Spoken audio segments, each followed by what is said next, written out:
রমজানের শেষ দশকের গুরুত্বপূর্ণ ৮টি আমল। আসসালামু আলাইকুম ওয়া রাহমাতুল্লাহি ওয়া বারাকাতুহু। নাহমাদুহু ওয়া নুসাল্লি আলা রাসূলিহিল কারীম। আম্মা বাদ। সম্মানিত দর্শক শ্রোতা, আজ আমি আপনাদের সম্মুখে যে বিষয়টি নিয়ে আলোচনা উপস্থাপন করব সেটি হচ্ছে রমজানের শেষ দশকের গুরুত্বপূর্ণ ৮টি আমল। রমজানের শেষ ১০ দিন হলো নাজাতের অর্থাৎ জাহান্নাম থেকে মুক্তির বিশেষ একটি সময়। এ সময় আল্লাহ সুবহানাহু ওয়া তাআলা তার বান্দাদের মুক্তি প্রদান করেন, গুনাহ ক্ষমা করেন এবং লাইলাতুল কদরের মতো বরকতময় রাত প্রদান করেন, যা হাজার মাসের চেয়ে উত্তম।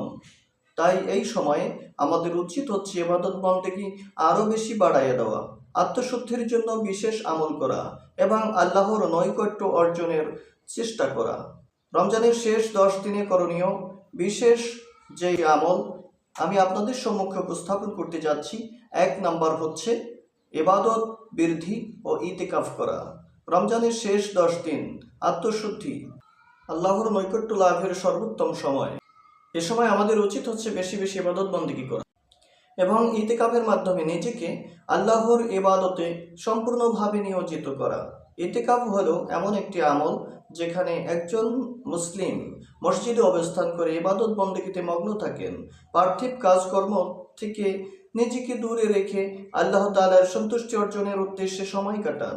ইতিকাফের রয়েছে অসংখ্য ফজিলত।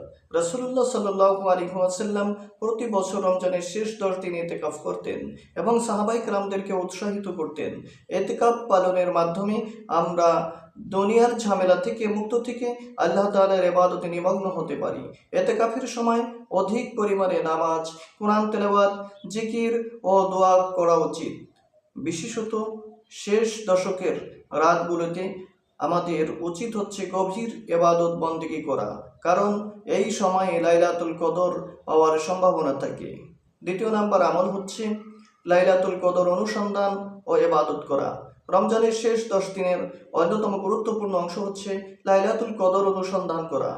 আল্লাহ পাক রব্বুল আলামিন কুরআনুল কারীমের ভিতরে লাইলাতুল কদরকে হাজার মাসের চেয়ে উত্তম বলেছেন, অর্থাৎ এই এক রাতের ইবাদতের সওয়াব প্রায় ৮৩ বছরের ইবাদতের সমান। এটি এমন একটি বরকতপূর্ণ রাত যখন ফেরেশতারা পৃথিবীতে অবতরণ করেন এবং রহমত ও মাগফিরাত ও নাজাতের দরজা উন্মুক্ত করে থাকেন। রাসূলুল্লাহ সাল্লাল্লাহু আলাইহি ওয়াসাল্লাম ইরশাদ করেছেন, তোমরা রমজানের শেষ ১০ দিন বেজর রাতগুলিতে লাইলাতুল কদর অনুসন্ধান করিও, অর্থাৎ ২১, ২৩, ২৫, ২৭ ও ২৯ তারিখের রাতগুলো। আর এই রাতগুলোতে শবে কদর পাওয়ার সম্ভাবনা বেশি থাকে। তাই আমাদের উচিত হচ্ছে এই রাতগুলোতে জাগ্রত থেকে ইবাদত বন্দেগী করা, বেশি বেশি নামাজ, কোরআন তেলাওয়াত, জিকির ও দোয়া করা। রাসূলুল্লাহ সাল্লাল্লাহু আলাইহি ওয়াসাল্লাম এই রাতের জন্য বিশেষ দোয়া শিখিয়ে দিয়েছেন, আল্লাহুম্মা ইন্নাকা আফুন তুহিব্বু আফওয়া ফাফু আননি। হে আল্লাহ, আপনি ক্ষমাশীল, ক্ষমা করতে ভালোবাসেন, তাই আমাকে ক্ষমা করে দিন। এই রাতের ইবাদত আমাদের জন্য অনন্ত কল্যাণ বয়ে আনতে পারে। তাই আমাদের উচিত হচ্ছে মনোযোগ দিয়ে এই রাত্রগুলিতে আল্লাহ তাআলার দরবারে কান্নাকাটি করা, নিজের গুনাহের জন্য ক্ষমা চাওয়া এবং জান্নাত লাভের জন্য দোয়া করা। ৩য় নম্বর আমল হচ্ছে তাহাজ্জুদ নামাজ আদায় করা। রমজানের শেষ ১০ দিনের অন্যতম গুরুত্বপূর্ণ ইবাদত হচ্ছে তাহাজ্জুদ নামাজ পড়া। এটি একটি বিশেষ নফল ইবাদত। এটি একটি বিশেষ নফল নামাজ যা রাতের শেষ অংশে পড়া হয় এবং আল্লাহ তাআলার রহমত ও মাগফিরাত লাভের অন্যতম মাধ্যম। তাহাজ্জুদ নামাজ সম্পর্কে কুরআন ও হাদিসে অসংখ্য ফজিলতের কথা উল্লেখ রয়েছে। আল্লাহ সুবহানাহু ওয়া তাআলা কুরআনুল মাজিদের ভিতর বলেছেন, তারা রাত্রির শেষ প্রহরে ক্ষমা প্রার্থনা করে। এই নামাজ আল্লাহ তাআলার নৈকট্য লাভের একটি গুরুত্বপূর্ণ মাধ্যম এবং বিশেষ করে রমজানুল কারীমের শেষ ১০ দিনে এই নামাজের গুরুত্ব আরও বৃদ্ধি পায়, কারণ এই সময় লাইলাতুল কদর পাওয়ার সম্ভাবনা বেশি থাকে। ৪র্থ নম্বর আমল হচ্ছে ইস্তেগফার ও তওবা করা। রমজানের শেষ ১০ দিন ক্ষমা লাভের শ্রেষ্ঠ সময়। এ সময় আল্লাহ তাআলার দরবারে বেশি বেশি ইস্তেগফার ও তওবা করা উচিত, কারণ এই সময় আল্লাহ সুবহানাহু ওয়া তাআলা বান্দাদের গুনাহগুলি মাফ করে দেন। আল্লাহ পাক রব্বুল আলামিন কুরআনুল কারীমের ভিতরে বলেছেন, তোমরা তোমাদের প্রতিপালকের কাছে ক্ষমা প্রার্থনা করো এবং তারই দিকে প্রত্যাবর্তন করো। রাসূলুল্লাহ সাল্লাল্লাহু আলাইহি ওয়াসাল্লাম নিজেও দিনে ১০০বার ইস্তেগফার করতেন এবং তার উম্মতকেও বেশি বেশি পরিমাণে ইস্তেগফার করতে বলতেন। ইস্তেগফার হলো আল্লাহ তাআলার কাছে ক্ষমা চাওয়া, আর তওবা হলো নিজের ভুলগুলো বুঝতে পেরে ভবিষ্যতে সেগুলো যেন না করা হয় তারই প্রতিজ্ঞা করা। তওবার কয়েকটি ধাপ রয়েছে। 1 নম্বর ধাপ হচ্ছে নিজের গুনাহ স্বীকার করা, অর্থাৎ বোঝা যে আমরা ভুল করেছি এবং আল্লাহ তাআলার কাছে তা স্বীকার করে নেওয়া। 2 নম্বর হচ্ছে আল্লাহর কাছে আন্তরিকভাবে ক্ষমা চাওয়া, শুধুমাত্র মুখে নয় বরং হৃদয় থেকে অনুশোচনা করা। 3 নম্বর হচ্ছে পুনরায় সেই গুনাহ না করার সংকল্প করা, গুনাহ থেকে দূরে থাকার জন্য প্রয়োজনীয় পদক্ষেপ গ্রহণ করা। 5 নম্বর আমল হচ্ছে কোরআন তেলাওয়াত বৃদ্ধি করা। রমজান হলো কোরআন নাজিলের মাস, তাই এ মাসে কোরআন তেলাওয়াতের প্রতি বেশি গুরুত্ব দেওয়া উচিত। আল্লাহ সুবহানাহু ওয়া তাআলা বলেন, রমজান মাস যে মাসে কোরআন অবতীর্ণ করা হয়েছে, যা মানুষের জন্য পথ নির্দেশ। রাসূলুল্লাহ সাল্লাল্লাহু আলাইহি ওয়াসাল্লাম এই মাসে জিবরাইল আলাইহিস সালামের সঙ্গে পুরো কোরআন তেলাওয়াত করতেন এবং সাহাবারা রমজানে প্রচুর অধিক পরিমাণে কোরআন পড়ার অভ্যাস করতেন। কোরআন পড়ার পাশাপাশি তার অর্থ বোঝার চেষ্টা করা উচিত। 6 নম্বর আমল হচ্ছে দান সদকা করা। রমজানের শেষ 10 দিন শুধু ইবাদতের জন্যই গুরুত্বপূর্ণ নয়, বরং এটি দান সৎকারও একটি শ্রেষ্ঠ সময়। এই মাসে আমাদের উচিত হচ্ছে গরিব, দুঃখী, অসহায়, সুবিধাবঞ্চিত মানুষদের সাহায্য করা।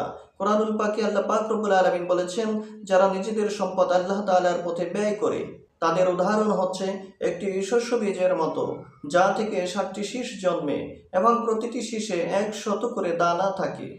অর্থাৎ এই মাসে একটি ছোট্ট দানও বহুগুণে বৃদ্ধি হয়, আমাদের আমলনামায় সওয়াব হিসাবে জমা হতে থাকে। তাই আমাদের উচিত হচ্ছে পবিত্র মাহে রমজানে বেশি বেশি পরিমাণে দান সদকা করা। 7 নম্বর আমল হচ্ছে জুমাতুল বিদা বা শেষ জুমা, অর্থাৎ পবিত্র মাহে রমজানের শেষ শুক্রবার দিন জুমাতুল বিদা অত্যন্ত গুরুত্বপূর্ণ একটি দিন। এটি পবিত্র মাহে রমজানের সর্বশেষ জুমা হওয়ার কারণে অনেক মুসলিম এই দিনটিকে বিশেষ গুরুত্বের সঙ্গে পালন করে থাকেন। যদিও ইসলামে এটি কোনো নির্দেশিত ইবাদতের দিন নয়, তবে এটি আত্মশুদ্ধি এবং আল্লাহ তাআলার কাছে ক্ষমা প্রার্থনার একটি সুবর্ণ সুযোগ। জুমার দিন বিশেষভাবে বরকত, আর রমজানের শেষ জুমা তো আরও বেশি গুরুত্বপূর্ণ, ফজিলাতপূর্ণ। এই দিনে আমাদের উচিত হচ্ছে আগে ভাগেই মসজিদে যাওয়া, আল্লাহর গুনাহ থেকে মুক্তির জন্য আল্লাহ তাআলার কাছে দোয়া করা এবং বেশি বেশি পরিমাণে ইবাদত করা। রাসূলুল্লাহ সাল্লাল্লাহু আলাইহি ওয়াসাল্লাম বলেছেন, জুমার দিনে এমন একটি মুহূর্ত আছে যখন কোনো বান্দা আল্লাহ তাআলার কাছে কিছু চাইলে তা আল্লাহ তাআলা কবুল করেন। তাই আমাদের উচিত হচ্ছে এই জুমাতুল বিদা তারিখে, অর্থাৎ পবিত্র মাহে রমজানের শেষ জুমায় একটু আগে মসজিদে যাওয়া। 8 নম্বর আমল হচ্ছে পরিবারের জন্য দোয়া করা। রমজানের শেষ 10 দিনে শুধু নিজের জন্যই নয় বরং পরিবারের সকলের সদস্যদের জন্য দোয়া করা উচিত।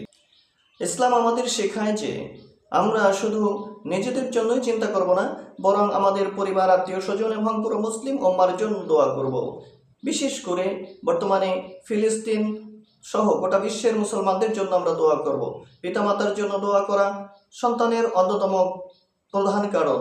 কোরআনে পাকের ভিতরে আল্লাহ রাব্বুল আলামিন বলেছেন, তোমার প্রতিপালক আদেশ করেছেন যে তোমরা তাকে ছাড়া অন্য কারো ইবাদত করবে না, তোমরা তোমাদের পিতামাতার প্রতি সদয় ব্যবহার করবে। আমাদের উচিত হচ্ছে সকলের জন্য দোয়া করা, বিশেষ করে পিতামাতার জন্য।